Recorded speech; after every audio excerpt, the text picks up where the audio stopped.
Hey guys, and welcome back to Critical Cinema. This week, as every week, we're reviewing another movie. This time, it's Parasite by I think a Korean director that I don't know his name because I can't pronounce Bong it sadly. Joon-Ho, Yes, Bong Joon-Ho. Justin knows. But you know what, Parasite? It's gonna be a great movie. We got the Sith fighting. Okay, never mind. It's not the Sith. You see, it's space invaders, and we gotta stop them from. Okay, the guy offset told me that's not right either. It's about people's money or something like that. I don't know. I honestly don't know. Justin does. He's seen the film. I haven't. As usual with this show. So we're gonna find out what it is. Yeah, and let's introduce the co-host once again, Justin Smith. Welcome back to co-hosting with me. I am back, and I have arrived. Boys, it's about to get real. We're gonna watch this movie. It's gonna be pretty cool. But Justin, can you give us like a little background on like the director that I can't say his name, and like the movie itself and all that and what it's done? Oh, well, the movie is made by Bong Joon-ho, who's like a very famous Korean director who's made like many classic movies. And this was like probably his biggest and best movie. And it was so big that it somehow managed to sweep the Oscars, despite the fact the Oscars hate foreign films. Wow. It even won Best Picture, it won Best Foreign Picture, it won best screenplay, and it deserved all of those wins, honestly, because it's really like a pure genius movie. Let's jump into the film, get the reviews going, and we're gonna find out how this movie rates. Oh, look at the little kids with shooting off the rockets for their last hope to be seen for rescue.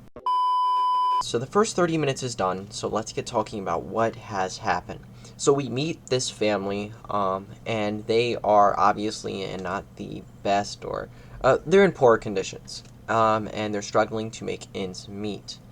And though they are trying their best, they're a very creative family and are some very smart minds, but they just can't find the jobs that they need to provide, which leaves them to resort to things as using fumigation for pest control and literally folding boxes as a means of income. And then an opportunity is presented to them by their son's friend. His son's friend gives him an opportunity to tutor for the daughter of a rich family, and then he realizes in his position, after he successfully manages to sneak in, that there are several other housekeepers involved, and each one can be assigned to a corresponding member of his own family. So if he manages to pull off the equivalent of like a heist operation, he can basically sneak his whole family into having jobs and working for this other family. Yeah, and like the fabrications and the links that they've gone to do this are insane, and they're very well done. So, I'm very interested to see what goes on past this point. But there's the first section recap for you, and we're gonna watch the next 30 minutes and then let you guys know what happens next. Okay, so we've now seen the next 30 minutes section, and basically where we left off was that the family had infiltrated and meticulously taken down every single worker in the rich family. And now that they've replaced them, things seem to be going well. They've have a steady income flow. They've actually been making a ton more than they did before, and they can actually start to live well. And then the rich family, decides to go on a camping trip. And so our main character's family decides, you know what, this is a great time to celebrate what we've achieved, and the house they use as their own. But during this time, they make a discovery, and through this, we're seeing a shift in the genre. Um, and we see a mysterious figure. We find a secret room, which is all heralded in by the old housekeeper appearing at their doorstep. By letting her in, they find a secret basement where her husband is kept, and let's just say it gets really, really weird. I'm not going to give you all the specifics, and if you want them, you're going to have to watch the movie. However, it seems to be getting quite crazy. And then, on top of all of that, they blackmail the family, trying to take back over the house, the old housekeeper does. But they get the phone that has the blackmail on it back from them. And there's a huge hustle to get everything back in place within 8 minutes before the family arrives back early from their camping trip. Could you explain for like our viewers the change from genres, so they can get to better understand how this is done? Yeah, almost exactly halfway through the movie, at the specific point where the doorbell rings, is when the genre shifts from like a comedic sort of heist movie to a like somewhat comedic thriller, where it becomes like more about trying to survive in their position than to uh, try and get into the position in the first place. Mm. And things just keep getting worse and worse and worse, escalating out of control. All right, so in this next section, we get to see the rich family comes home unexpectedly because it started to rain and it ruined their camping trip, and the the Key family just barely manages to sneak out unscathed. But when they return home, they realize that what was like a minor inconvenience of a rain for the Park family is like devastation for their family because their entire basement house is completely flooded with sewage water, and they have to spend the night sleeping in a gym. So, guys, on to the final section of the movie.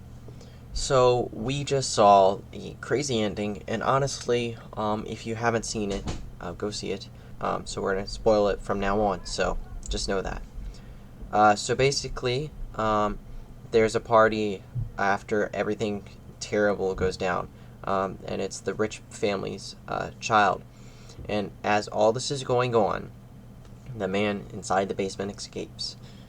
And well, he goes and he's wants revenge, and he's definitely crazy. And so he takes out the daughter of our main character's family, um, and as well as hits the son repeatedly on the head with a huge rock, which leads you to believe that the son is dead. Actuality, we find out he's not. He just has serious brain injuries. From there, the father and mother stop him, but then the father proceeds to kill the rich father, um, which puts him on the run. It then cuts to a montage of different shots showing how the rest of the family had to go through court, got off on probation, and had to basically restart to where they started, in that house in the slums. And the son, after the police officers have stopped tracking him and all that, decides to go and just look at the house for some reason, and he notices that the light inside, just as the previous guy inside the basement had used, was flickering, and it was actually Morse code once again, telling him that his father was alive and was indeed inside that basement. So the son um, promised he would come back and make money and buy that house and free his father. And there the movie ends. And it's quite a finale, I'll tell you that. And spoilers in there, just so you guys know, since you're back with us if you haven't seen the movie. But yeah. So, Justin, let's get to rating this thing. Starting it off, cinematography. What are we feeling here? Exceptional, actually, like the framing of everything, the inclusion of like subtle details, like the whole theme of the line, and they show like the line like multiple times, and show like Mm, the characters on one side of it or the other, and like when characters cross the line, they show character crossing the line. I don't know if you noticed that, but they actually show that like in the movie, mm-hmm. like like on the floor, on the windows. That's like one of the biggest things about this movie is that it used the set design to incorporate the themes of the movie with the crossing of the line, And if and and if cinematography helped frame it all. And if you guys don't know what he means, there's a shot, and it shows this perfect glass pane. There's a line going straight through it, the crack of it, and it's separating housemaid and the mom. So that's just one of the examples you can see, but it perfectly frames that in probably the most obvious way that it is in the movie, while there's other subtle ways. And if you watch, you'll notice that they say the driver doesn't cross the line. There's a line we don't want him to cross it, or the housemaid, she didn't cross the line, which was something we wanted. They say that a lot, and they show that a lot, so it definitely plays a key role. But I'd have to agree, cinematography on point, expertly done. Using the surrounding set around you is insanely well done. Um, so what are we thinking here? Out of 5 stars, I'm feeling 5. Yeah, I'm feeling 5. All right, so we got 5 stars there. Good start here. Next up, we have character development. How do we feel in the character development? Because personally, just for me, the story arcs for each of the characters, even the minuscule characters, are so intense. I'm gonna have to give it a straight 5, honestly. Yeah, they were so incredibly well developed that even like the lower end characters that in most movies would be like really two dimensional and barely touched upon and like one note, it gives them a ton of depth and reasoning and motivation, and it makes them so much more interesting. And like, if you think about it, um, in movies, there's just with movies like this, it's not like you never get that question in your mind of, that's I don't know if I would do that in real life. Obviously, I hope you want to do some of the things that these people are doing because it's not the best things. But like, there's never that question of this could not happen out inside of reality. There's no question of that. It's so grounded in reality itself that you don't question anything, and though it may at first seem minuscule, things that are so small just go so big, whether it's with character movements, character words, character clothing, whatever it may be. It just everything comes to fruition. Fruition. They come together at the end. You know what I mean? Yeah. So out of 5, what are you feeling? 5. Oh, okay. Wow, that's 2 5 stars in a row, guys. We're on the road to masterpiece, but we're gonna see if they can hold it. Next up, we have set, lighting, and costumes. And like, let's just break it down. So set, how do we feel about set? Sets were incredible.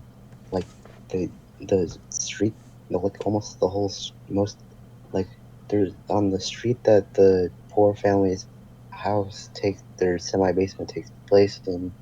It only goes up like so far, and they use like digital effects and blue screen and CGI to make it like way longer than it actually is Yeah, in the film. set extensions. They did a very good, and we'll touch on that when we're talking VFX. They did that so well, and honestly, if we can throw this up here, my favorite set out of all of it was not the house. It was not the like the gyms, none of that stuff. No, it was the street shot while it's raining.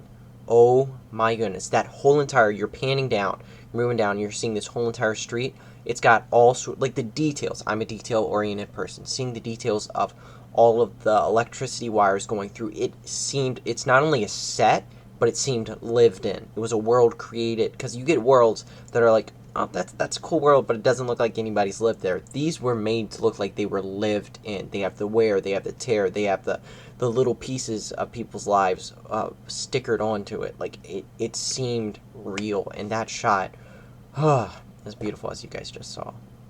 I love that. So with the costume set and all that, I'd say 5 again, straight up. Yeah, perfect. It's so incredibly good. So 3 5 stars in a row, on a roll right now. We're going to visual effects and sound effects. Now I'm gonna get nitpicky with visual effects, but let's talk it out, Justin. What were your thoughts on visual effects and sound effects? Honestly, the first time I watched this, I literally didn't even know there were visual effects at all. I just thought Mm-hmm. it was just straight up like real life the whole time until I looked at behind the scenes footage and saw that they used tons of like set extensions for that one street, and they look extremely well done. It Yeah, looks like just a regular street, didn't look like CGI at all. and honestly, in the world of VFX, something you may not know is the best VFX are not the ones you see, but the ones you don't see. So Thanos, though an amazing visual effect work of art, is not the best one out there. Honestly, it's the ones like say Lord of the Rings, where they make a person that's equally as tall as someone look short, but they're standing side by side. You don't notice. You know there's effect going on. You don't know how they do it, and it just you accept it. It looks real. Or the set extensions, as this movie has, things like that. It's the things that you don't see, that you don't know, are the special effects that are the best ones. And this movie really nailed that. Now there is one scene in particular I'm gonna have to go at, just because I'm nitpicky and it wouldn't be fair to review without it. So, if you remember, he's sitting on right beside the toilet. He's looking at the news at the end of the movie, and he's looking at the news about his dad. And the news reporter is stepping outside and just showing the street and being like, "This is where he passed through," and things like that. And if you look at the sky behind her, you can see the edge of buildings and all that. But the sky and some of the buildings are fake, and the edges along those are a little too blurred. Now, if you're not a visual effects person, I can explain. So, when you're adding two things together, right? They obviously are two different pictures. So, you got the sky picture, you got the set picture. When you put them together, you have to put a little line. There's a little line here. So, what they do is they do a little, it's called a feather. Basically, it smooths the edges to make it blend together. Now, this is super nitpicky because I've done visual effects and I love doing them. But if you look closely, you can see that it doesn't belong there. Now, if just one glance, if you don't have a trained eye, it's not going to affect you. You're not going to notice it that much. But for a trained eye, if you're looking close, you can see that it could have been done better. But for a short 10-second clip that's on a phone, that's not full screen on it, it was well done. And honestly, it doesn't take away from the film whatsoever, and it's so small. Since that's the only one I'm going at, that just proves that this movie was so well done. So out of visual effects and sound effects, what are we giving it? I'm feeling just because of that last part, I have to give it a 4.5, not because it wasn't perfect. Uh, well, I'm giving it a 5 Okay. because I literally didn't even notice that. Last thing here, music. What are we feeling? I like the film score. Like I think he used like an original score for most of it, except for like a song here or there, Mm-hmm. and like it was incredibly used. It was like amazing. Certain scenes would be like so much more intense. You hear like a very quiet like droning sound, and it would like just get more and more loud, or you'd hear like some like dramatic like song playing, or you'd hear like a almost a Martin Scorsese type of song choice where they play like Mm. a song that's inappropriate to the scene, but still works exceptionally well. I'm only noticing it now because that's how well it fits the movie. Like one song that in particular stuck out to me was, I believe it was showing a shot of the house, and it has this jazz song playing. But the what really struck me was the jazz singer is not singing in English; they're singing in Korean, I believe. And like the idea of we still get the same exact feeling of what that song is giving them as if it was said in English. Like you get the same emotions when they played it, and so the idea that they can be singing in another language, you get the same emotions, shows how music is universal. And just the use of that, even for an English audience or whatever audience you are, it's orchestratedly well done. So I'd say 5 stars. Yeah, yeah, I'd say 5 stars. It's very well done and very well executed. So basically, as this that was the reviews, all the stars put together. It's definitely falling under the masterpiece class. This is like a masterpiece. It is like pure genius. There's so much detail and like thought put into every single little tiny aspect of the production, from the sound effects to the lighting to the cinematography to blocking to the acting to every like little sound cues here or there. Every single last aspect of the production is high, insanely high level of execution. This is one case where the Oscars actually, picked the movie that was actually the best movie of the year for once, instead of picking a movie that they thought was a good movie, even though it's like a 6 out of 10 movie, which they've done like 100 times now. Yeah, because And they that's finally Hollywood. picked one that's a foreign film. They finally picked one that's a foreign film. My God, it took them how long? Like over 100 years? So masterpiece for sure, guys. Definitely going to the masterpiece section of our movie reviews. And one thing's for sure, that was a great movie. If you want to see it, I definitely recommend it. I know Justin does too. Um, the only note would be for all you out there, it is language in there. I believe one scene, if you know what I mean. But I think that's it. So for warnings wise, that's all you need to know about. Yeah, definitely go out and buy like a Blu-ray or 4K Blu-ray of this movie. We need to support more directors like this who know what they're doing. Because Bong Joon-ho has been making movies for so long, and only now is he getting really major mainstream attention. Even when he was making like American films, he wasn't getting this much attention. Yeah, and that's something in And he, mainstream culture where they're just it's Hollywood or the highway. Honestly, if you're not in Hollywood, they're not going to respect you. They're not going to give you the credit you deserve, even though you can make masterpieces. I mean, look at Perfect Blue. We looked at that movie. Um, not in the Hollywood mainstream, so it doesn't really matter. And they can rip it off. They can do whatever they want, and those movies will get highly acclaimed, but not the originals. So like, this guy, hand it to him. Well done. So keep your eyes peeled. Critical Cinema will be back with more episodes next week, and let me tell you, it's gonna be a great movie. So for Justin and I, see you in the next episode. And remember, support all those directors, those artists from foreign places, because they don't get the credit they deserve. Well, we'll see you guys next episode. 집에 누워서 하늘 보고 있는 거거든.